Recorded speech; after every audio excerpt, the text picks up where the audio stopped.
Oops. All right, guys. 2 more people coming in our audience here. Let them in. Okay. Good morning. Good morning. Hello. Happy June. My favorite month. And June started with a little surprise from this lovely lady. I love that you wanted to come do this in person. And she brought me like my yummy favorites that are your favorites that are now becoming my favorites. So anyway, They're hard to get. They're hard to find. Very delicious. We won't tell you. Let us know if you have gluten-free. We'll talk about it. I don't want to give your secret out. So anyway, I'm really excited to have you guys join us for Playing to Win. We are live, so we will be watching the chat if you have questions for Kathy. You know, I love this series about Playing to Win. Playing to Win is all about having the mindset of winning. And when I say winning, it's like being proactive and living your best life instead of being reactive and just waiting for life to happen to you. When you have a winning mindset, you're moving forward and you're actually making things happen. And so every week I love interviewing somebody that I see is making it happen big time. And so I asked Kathy to be my guest today, and I'm super excited to introduce Kathy Stafford to the world. You know, I have friends who watch from all over. So we'll have guests from South Africa. We'll have them from all over. So they get to meet my friend Kathy today. So Kathy Stafford, thank you for being our superstar today. Thank you for inviting me. Oh, it is my pleasure. And I love that you have the outfit on, the We Play to Win shirt, which is my favorite, and I wear it like 3 days a week. So do I. I love it. I love it. I love it. Okay, well, let's just start with introductions. So for those that don't know you, Kathy, you've been in the business 21 years. Yes. And before we start with like what does winning look like to you and all that, I want to give a little background because you have a very unique story. You started with Keller Williams. I started with Keller Williams 21 years ago. I have no idea why. I had bought a property from Liz Ott in 1990, and I still own it. And she suggested I go into real estate, and I told her that was not going to happen because I had a teenager and I was a single mom. Oh, and I was selling too alarm. Inconsistent kind of thing? Yeah. Well, no, I just you were felt in like sales though. I was in sales, but Mhm. I sold alarm systems, and I made $100 a deal. Yeah. My goal was to sell 30 a month so I could make $3,000 a month. Mm-hmm. And then I got my license, and I was going to go with another company, and I had heard he felt like maybe I wasn't going to make it in the business, so he didn't really push me. Sorry, Dan. Anyway. You know, payback is always a fun thing. Yeah. Before you tell that story, I don't want them to miss what you just said. You said you had to sell how many alarms to make how much money? 30 a month. I made 100 a deal. Okay. And that was it was a lot of work. Okay. Door knocking and being out in the heat like all the time. For 100 a deal. $100 a deal. Okay. I made $3,000 a month. Made sure you guys heard that. And so I thought I was making big money at my 36,000 a year. And we were able to buy a house in Millwood. I wish we still had it because it would be worth a lot of money today. Sure would be. Lori, you could sell it for me. Anyway, I got into real estate, and my goal was to do one a week. Okay. And I just thought that was a realistic, and I'm not a goal person at all. But you were though. Well, I mean, it wouldn't make sense to you. I wanted to do one a week, because that way I wouldn't have to work as hard. I love that. And so I started out, and I think I mistold you this. I actually did a FISBO. And I think I did it for a little bit less commission, but I got 10 sales out of it. It was on a main street in Millwood. And I kept on getting business from it. And I just about did everything. My first year, I would do phone duty on Sundays. Any of us old people that have been around forever remember Jerry was in the office every Sunday, and I was in the office every Sunday I could doing phone duty, because in those days people called the office. Yeah. And I think they still do call the office. They sure do. They don't necessarily call the individual sign. A lot of people call in. And a lot of people would call in, and I actually, when I was new, would like put them through to their voicemail, and then I'd go, oh, what can I help you? They said, yeah, we're standing in front of a house and we want to see it. And I said, well, I could be there this evening. And so I probably got about 10% from phone duty, about 10% from a FISBO, just knocking on the door, scared to death. Yeah, and for those of you who don't know what that is, for sale by For sale owner, by it's owner. FSBO. We call them FISBOs. So yeah. Yeah, so it's Yeah. somebody that right off the bat, it informs me he doesn't want to pay commission. Exactly. Yeah, You it was you were tough. able to help them. Okay. Yeah. And then I got a couple referrals from my previous job, very, very few. I mean, obviously, everybody I sold alarms to were brand new homeowners and they weren't going anywhere. And I was just the alarm salesperson. And a couple of my friends from there. And then my son worked at Dell and he referred me two or three of his buddies, and they were all first time little home buyers. They were young. And it just kind of happened. And I mean, I remember selling a mobile home on a hunk of land in Leander. I didn't know what I was doing. And I did get some referrals from my lender. I found a lender that I did not want to work with the best. I wanted to work with the next best. Okay. And because I didn't think the best would refer to me, Right. but the next Smart. best would. And we teamed up and we did really well. And then until we didn't, and then I kind of outgrew them. I was doing a lot of first time home buyers, 90%. Oh wow, a lot of them. And the other thing I did, which is a shame that they've discontinued it because there's no way to do it anymore. Life has changed completely this year, but I used to memorize the Pred. The Pred was that magazine that you would get. And I knew every subdivision, every on-site rep. All the builders. I knew right? every builder, Yeah, every all the builder builders in are town. there. Yeah. And so I would go to the builders and I never bugged them when they had people there, but I knew all the inventory. So at any given time, I could say, oh, that's this floor plan, that's that floor plan. So when people would describe to me what they wanted, I knew exactly where to take them. Okay. So time out. You ended up that first year doing 56 transactions, correct? 56. And that was $7.8 million in real estate. And the average sales price was a lot different back then. My That's a average lot of sales units. price was 140. Was 140, right? So think Yeah. about that. 56 units, $7.8 million in her first year in real estate. Now, when I interrupted Kathy was telling us that there was one company she almost went to, but that leader did not believe in her, so it wasn't a match. So then, how did you find Keller Williams?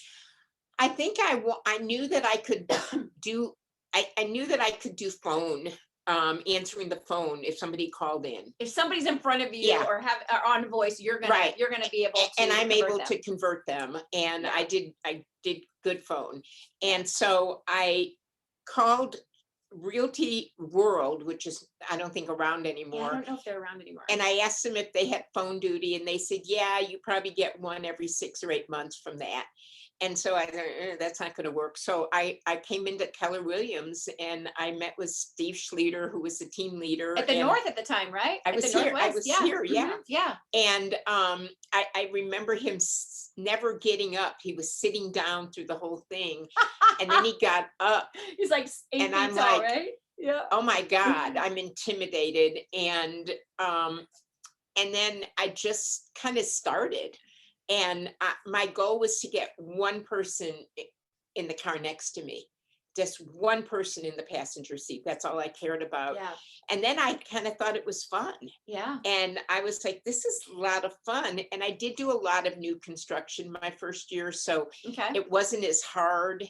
And it was obviously a different market, Sure. but it was also $100,000 sale. I mean, I met a lot of people that their budget was under 90. Okay. And This is like 99-ish or 99, 2000? no, this was 2000. 2000, okay. Yeah, 21 okay. years. It will be Yep. 21 years the end Okay. of the year. Awesome. And then, of course, 9/11 happened. Yes. And that was, that kind of messed things up. Dell had its first layoff in history.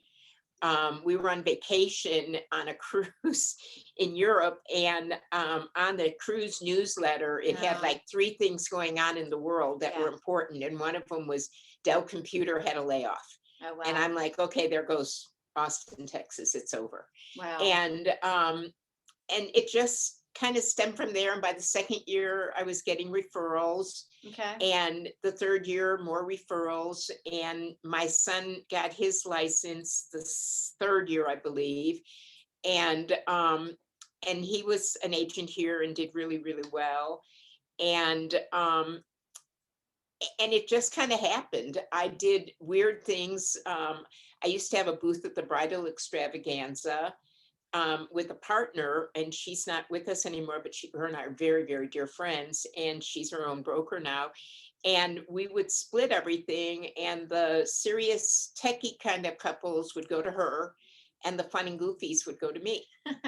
And it's called like knowing your audience, right? And yeah, exactly. I love it. Well, that's why teams work really well, right? Or partnerships with people, because you have more than one kind of personality to serve people. So I want to jump ahead to 21 years later. Okay, is today. We're in 2021, Austin, Texas. You started in 2000. You've seen a lot of markets come and go. Okay. And now you have a team, and you are still very much doing a lot of the production on the team, the majority. Let's talk about like, what is different today than it was then for you? And let's talk about, and before we go there, I want to ask you, what in your mind, in your perception, does playing to win look like? I think it's all about customer service, and I truly believe in win-win. That's something that in every cover letter I wrote for the first 10 years, I would always say, let's make this a win-win. And I really feel like that sometimes it's a win-lose, and it's not the right fit. Yeah. And if that's the situation, then I suggest let's part as friends and walk away. This isn't going to work. There's been buyers that I just have not felt warm and fuzzy, and there's been sellers that I haven't felt warm and fuzzy, and not everybody's going to like my kind of goofy personality. But I am very confident in what I do. Yeah. And playing to win is servicing my people, servicing my clients, doing that extra touch. Yeah. I've been called when a husband left to go get milk one night and didn't come home. Oh. And I'm like, why me? Because I sold them a house, and she said, I just couldn't think of anybody else because you had that relationship that would be there for me. Oh. And it's just been a really great servicing people, and my husband is beyond amazing, and I think he's on this call. Hi, honey. He is. He said he was going to make sure that he's on with us. He is the glue that keeps me together, and he knows when the world's caving in and I'm overwhelmed, and he helps me with just the littlest things by saying, let's go grab lunch out, or making the bed. And this morning, do you want some breakfast? And I'm like, no, I'm good. But I just quit drinking coffee for the first time in 25 years. I drink chai tea every morning. And so every morning he would bring me my coffee in bed. And so, can you make a good chai tea too now? Well, I do. I mean, it would be worth going back to coffee just for that, right? But we got to teach him how to make it. Yeah. We can work on that. I haven't taught him that yet. We can work on that. I love chai tea. I'm a non-coffee drinker for other reasons as well. And that's very sweet though. But what I'm hearing you say is like the support you're getting at home. The support I get at home is really, really critical. Important.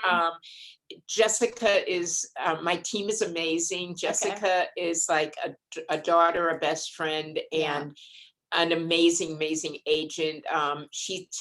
We tend to be a little bit alike. She tends to be a mini me. And I don't know if that's a good thing. I see that. Well, that's why you fit so well together. Yeah. I mean, the way our team is set up, it's a little bit unique, is that I'm having her work all the buyers, and I work all the listings, because I'm extremely picky about my listings being perfect. And I won't list a house. I won't put my sign unless the yard looks good. And sometimes my guy sitting next to me in the bed will be out there putting grass out and watering the grass when the photographer gets there. But right.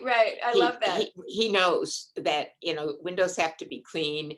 I'm using a professional stager now. I'm using Ruth with Viva Is that new for you to use a professional Yes, stager? I Okay, did. so I you brought, staged my own listings oh, wow, okay. for 20 years. Okay, good for you. So you brought in leverage on that. I brought in Yeah. leverage. That's my Yeah. only leverage. Okay, so well, which is my question is, what are you doing differently today, right? Like, what are you doing differently? So, But so I think I'm working harder. Mm. I recall writing 56 contracts my first year in the business, and I think I've written 56 contracts the first 3 months of this year. yeah. I'm not, that doesn't mean I've gotten 56 sales. Yeah, not unfortunately in this first half of the year. That was Well, very educating your buyers, your Yeah. sellers is so important. yeah.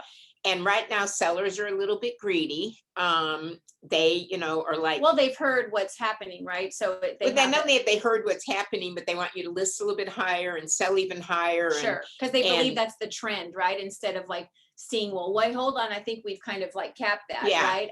Yeah, because they believe that that's Well, the way it's going. So and there's I a lot of think that- educating you have to do. And I think in this market, it is pretty crazy. I am very, very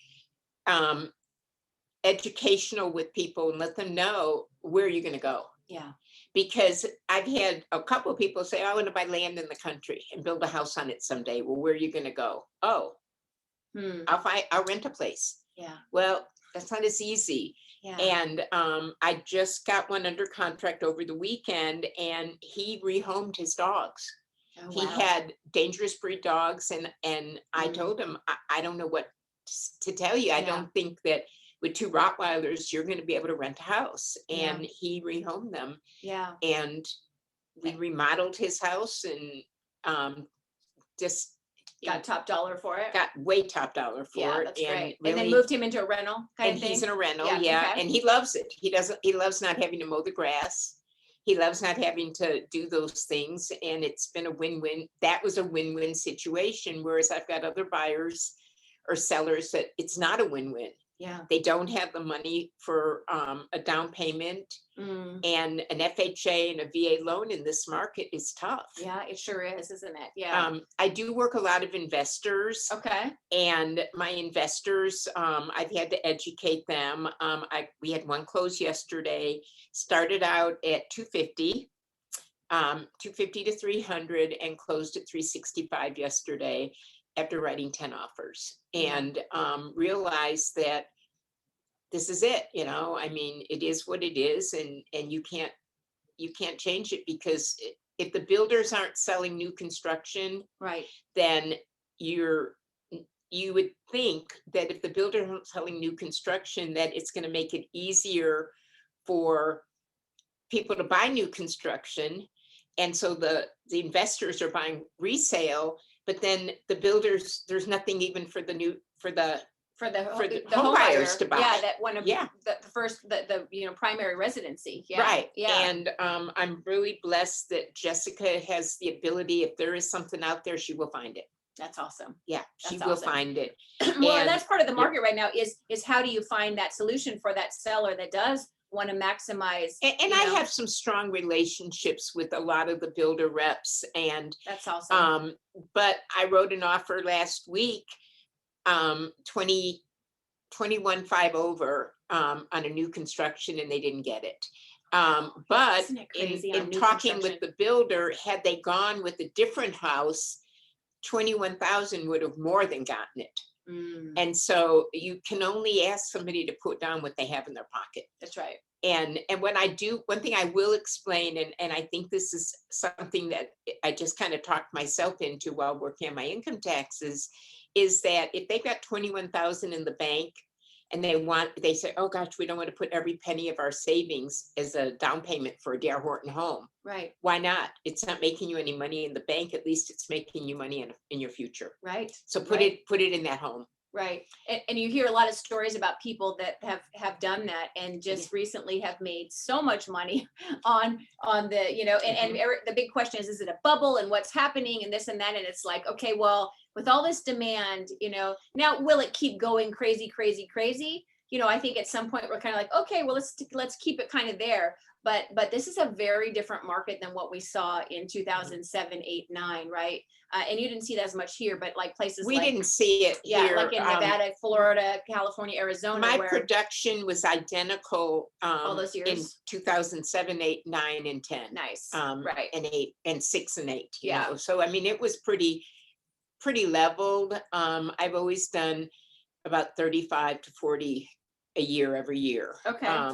And that it's just been pretty consistent.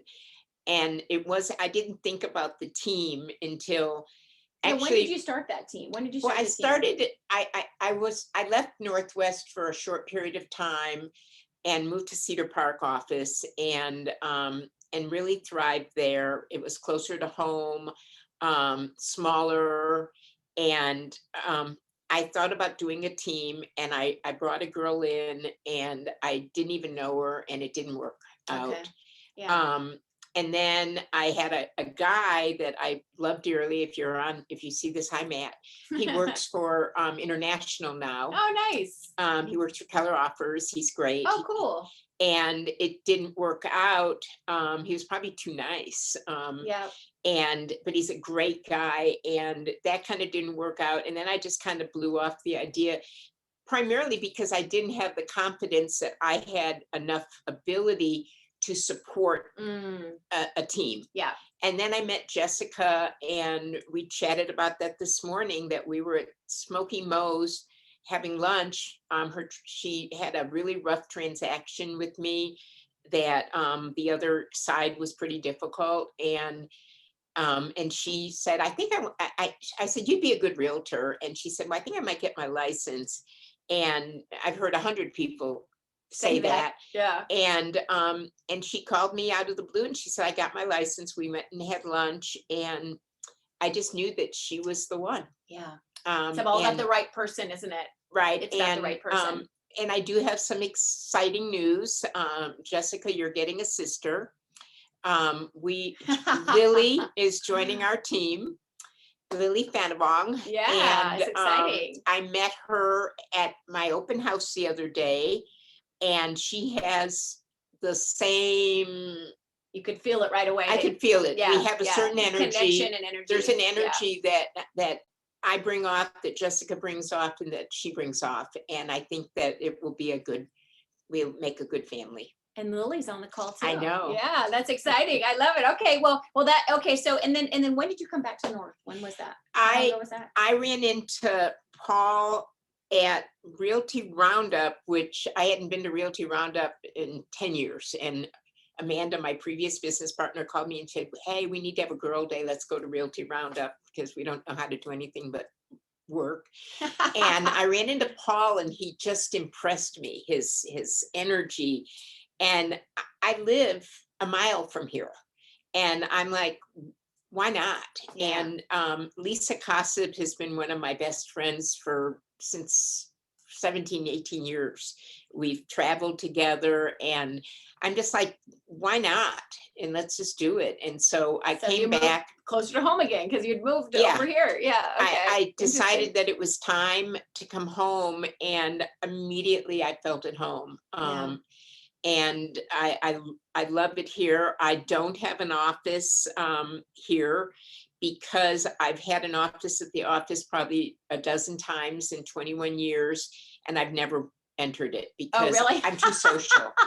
And then you're, I'm very, gotcha, I've got a really odd personality. I'm an introvert that when I'm comfortable, I'm an extrovert. Right.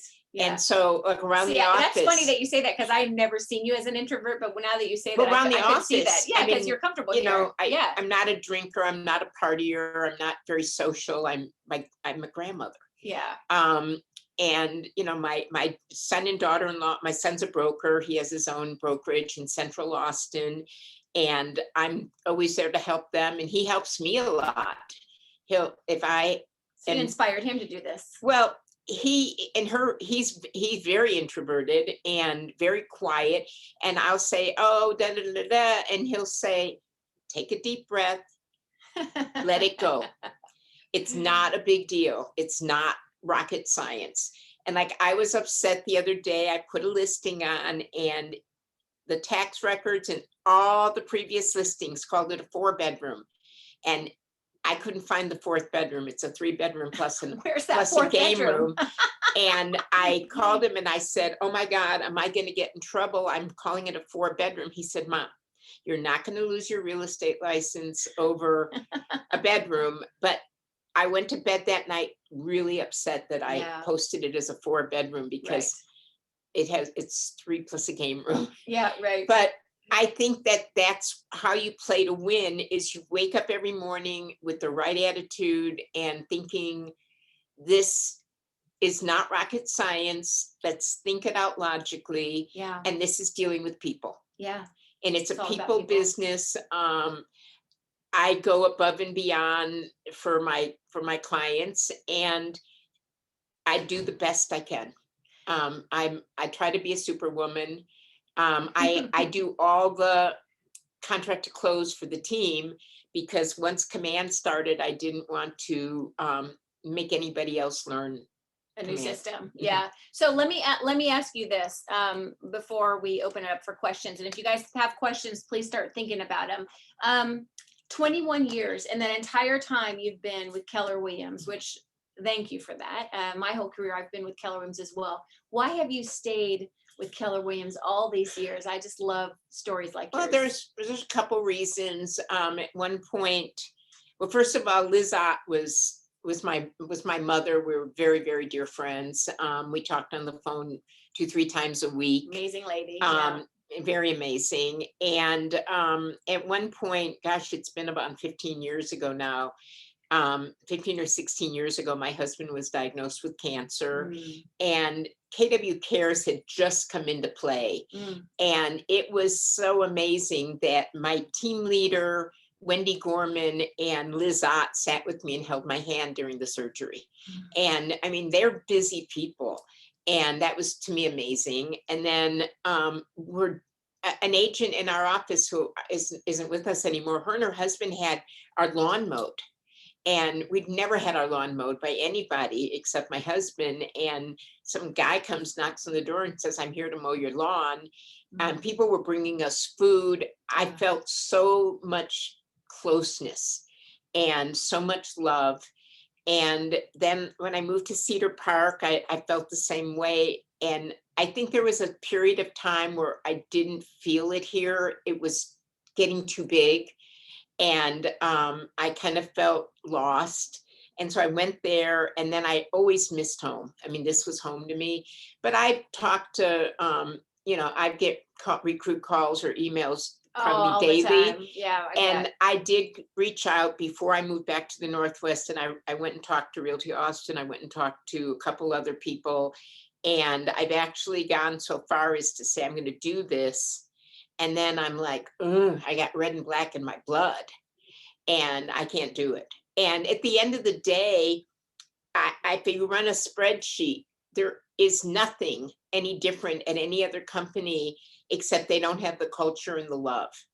And even if you want a small, let's say, brokerage, this can be as small as you want. Right. This Keller Williams is like taking a cruise. You can stay in your room the whole time, or you can wander around. Whatever you want to do, you do, and you can be as active or inactive, but there's always somebody there to pick up the phone and call if you have a problem. That is so true. And I'm there for anybody who ever has a question or I problem. love that. I love that. Well, you think about, that's why we have teams, right? Teams are that smaller community in a bigger community. And that's why we have coaches that work with our new agents, right? And we have coaching team, and we just brought on a second coach here, right? And you create that community, because what people are looking for is community. And there are a lot of differences in the companies, and there's bells and whistles and all that. But I think our culture, and I think our economic model too, and our culture and all the initiatives that we're helping agents in the field win right now. It's just, I'm really proud of who we are, right? Look, use Red Day. Look at Red Day. Red Day was amazing. Look what happened on Red Day. And one thing I want to mention that I didn't mention, and I want to shout out to Stephanie. I have another person on our team. Yes. And I love Stephanie to death, but she has a full-time job. Yeah. And one of the things that I try to do is give leads to my agents and help them to grow. And I think that when Stephanie leaves her job, she's always going to have a spot on the Kathy Stafford team. Yeah. But for now, I think that it's hard to we're juggle too busy. both. We're too busy. The market is crazy. You got to move with speed. Right? You got to move with speed. If you see something on a Friday, you better go out on Friday because it's not going to be there the next day. It's not going to be there Sunday. So before I open it up for questions, how are you prepping your buyers differently in this market? I'm basically telling them the truth. I'm telling them that things are, going for these. I'm telling them about appraisal waivers. I'm making sure that they are pre-qualified, pre-approved. And I work with an amazing lender. And we just had one where the appraisal came in 51,000 shy. And I thought, oh my God, we're going to have a problem. And she changed it from him putting down 20% to him putting down 5%. It changed his payment by $150. Oh, wow. And he was able to come up with the difference. And he came up with the 51,000 rather than. That's awesome. Yeah. And it's a great solution. It didn't make a difference whatsoever. Our closing date was the same. We didn't have to bring it up to the other agent. Nobody knew about it. It just happened. That's awesome.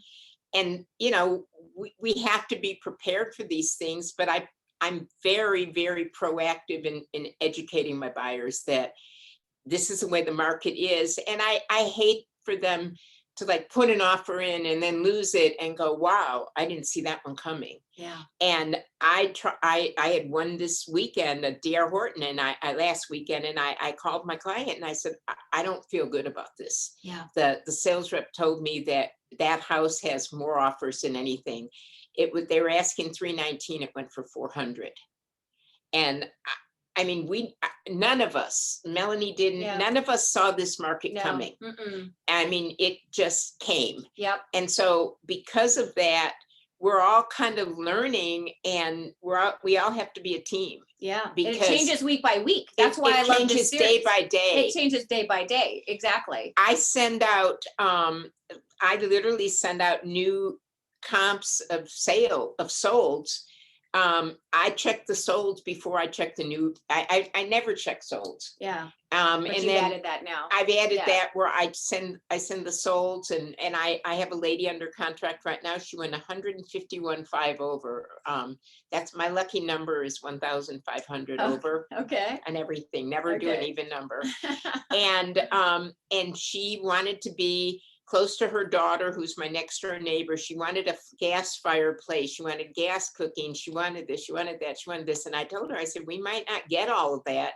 But after 15 offers, she is 1.4 miles from her daughter. Aww. And she has a gas fireplace, and everything went great. But she also is 100,000 higher than she started. Okay. But I told her going into it that, and I try not to roll my eyes and say, that's not very realistic.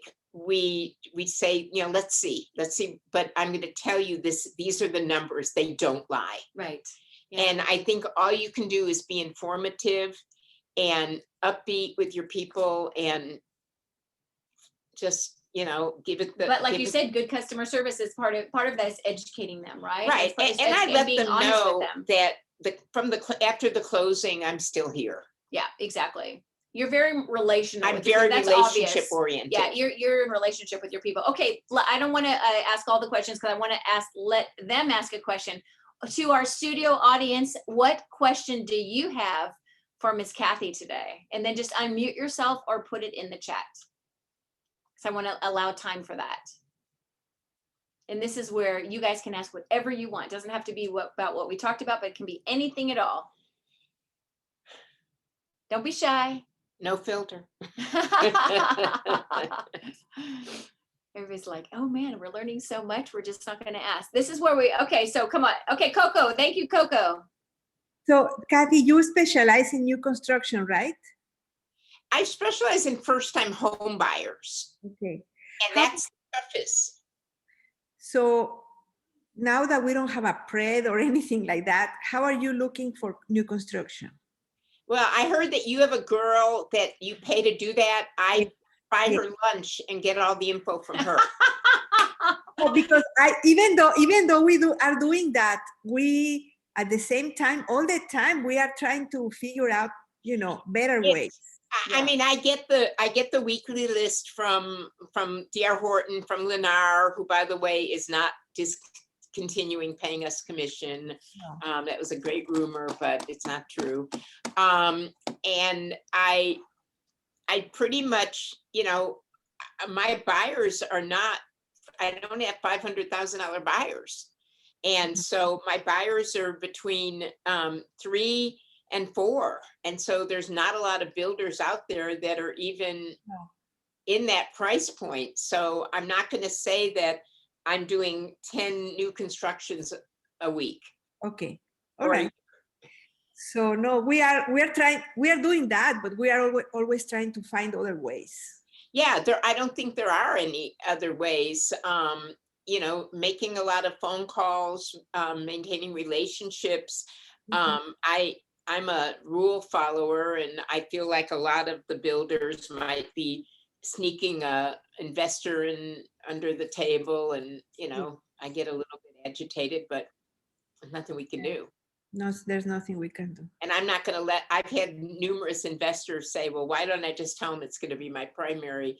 And I said, because that's illegal. If you go to jail for loan fraud, I'm not that's going why to. we're not going to do it. I'm not illegal. I'm not losing my real estate license over a couple grand. Well, and it's Coco. It's all about where do we find that inventory, and just even the last week, like I heard over the weekend, people were saying it was slowing down a little bit in offers. I know Sharmila said that at ALC yesterday, like even at her listing, that even though she got multiple offers, it wasn't 30 offers, it was maybe 3 or 5, right? So I think we're seeing a little bit of that where it's shifting itself a little bit. I think it is, and I think I noticed that I got 5 or 6 offers on one of my listings this weekend, and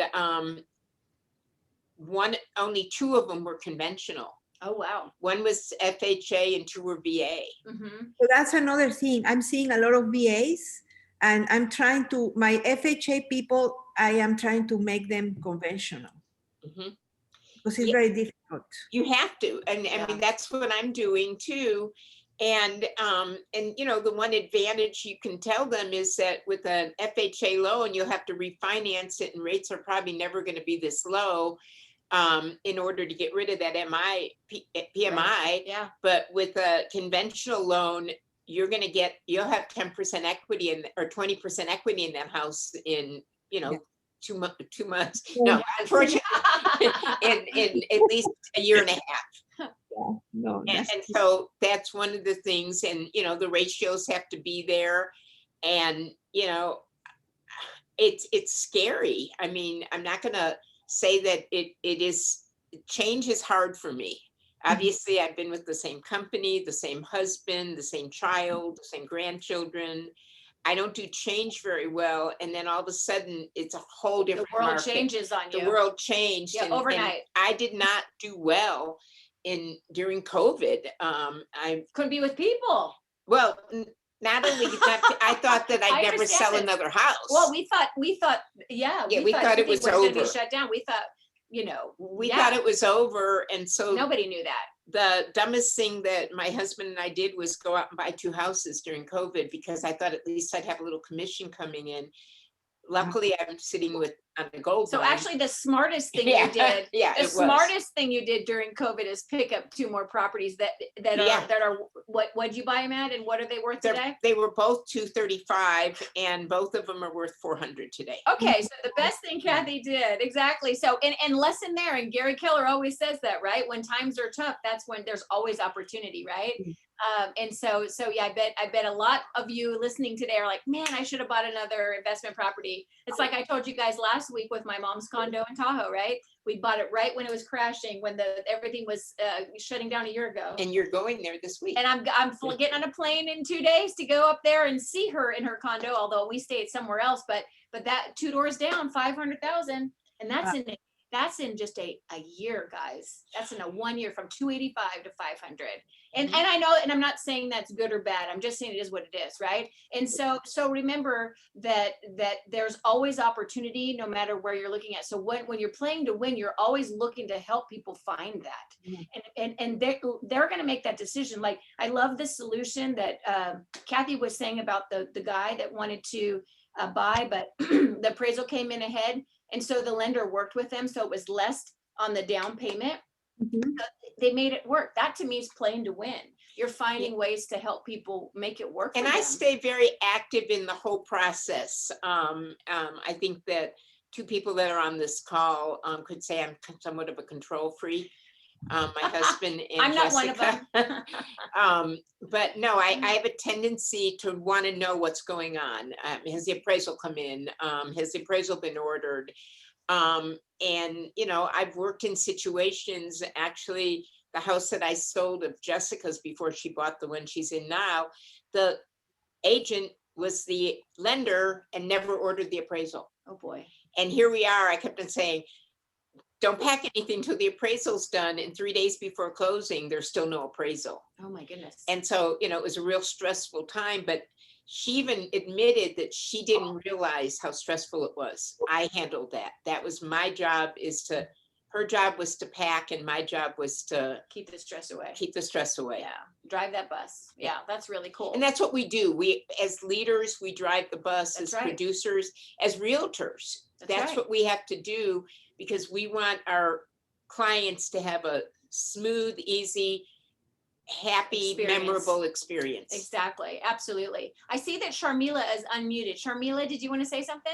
Yeah, I just wanted to share, you know, for everybody, because I'm going through this experience myself in terms of, you know, the market kind of softening a little bit. And what I have experienced is that I think the major jump happened in the last few months. Nobody knows the future, but I had a listing, the one that sold in March was priced at 650, sold at 760. And so when I priced it at 730, and I'm going to end up in the 770 range. So we're not getting $110,000, $20,000 more. We're not getting 20%, 30% more. I think that jump has already happened, and now I'm seeing that it's stabilizing a little bit. So I agree. Well, and people are pricing accordingly too, right? So you're kind of adjusting, and that is the question of how are you pricing your listings? Or when you look at a listing of what sold, and then how are you, because before it was okay, and then above that, and then I know I'm going to get above that. So how are you pricing listings now? It's hard because you don't want to go too high, because inside my heart, I want the appraisal to come in okay. Oh, for sure. Right. Yeah. And as much activity as you can get on right. the property. Right? I want activity. I was surprised because my two listings last weekend, one back to Pflugerville Parkway, a lot of traffic. It had unbelievable number of people, and the other one back to a golf course, and it got 2 offers, maybe 3. The third one, we cut it off last night, but neither of them were nearly what I expected them to be based on what things are going for. But you don't know, and I do not set unrealistic expectations to my sellers. Yeah. And I tell them that's part of the education right now too, is they need to know what Sharmila and you just said, right? Is that, okay, well, we're dealing with the market right this day, well, right? The irony is, it used to be somebody would say to me, oh, I want to put my house on the market because my neighbor got 260 for their house. And I'm like, your neighbor got 260? And then I look at it, no, their neighbor asked 260, got 210. Yeah. And it busted twice. It went back on the market. Now, if they say, well, my neighbor sold their house for 505, their neighbor probably sold their house for 585. I mean, so it's so unpredictable. One day I actually went with Jessica to Gerald, and we went to all the builders, and I thought Coco would find this interesting. And I only went to take notes. Every builder had a different deal. Whatever they're doing. Yeah. And Mhm. the one that cracked me up and it just made me laugh was we went to one builder and they said, well, here's my list. And she had like 85 people on her waiting list. And she said, now, if I call you and you don't answer, you're going to the bottom of the list. Yeah. And I'm like, okay, so in other words, the next 6 weeks, I can't take a shower or go to the bathroom because I don't want to lose that house from my client. Yeah. And then they ended up getting a Lennar. And the weird thing on that was I called her every single solitary week. And that house never did come on the market that she wanted. But the house that they did get was priced $40,000 higher. And it was like almost done by the time they listed it.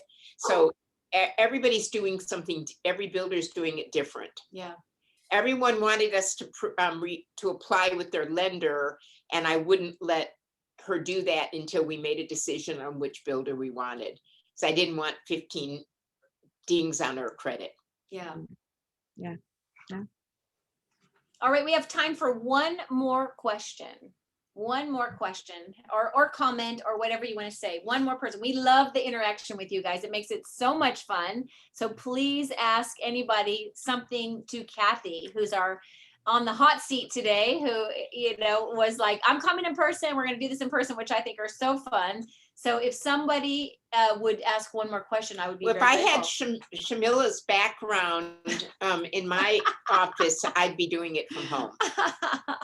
Yeah, she's having trouble with her background thing. So we can maybe Eamon can look at that with you.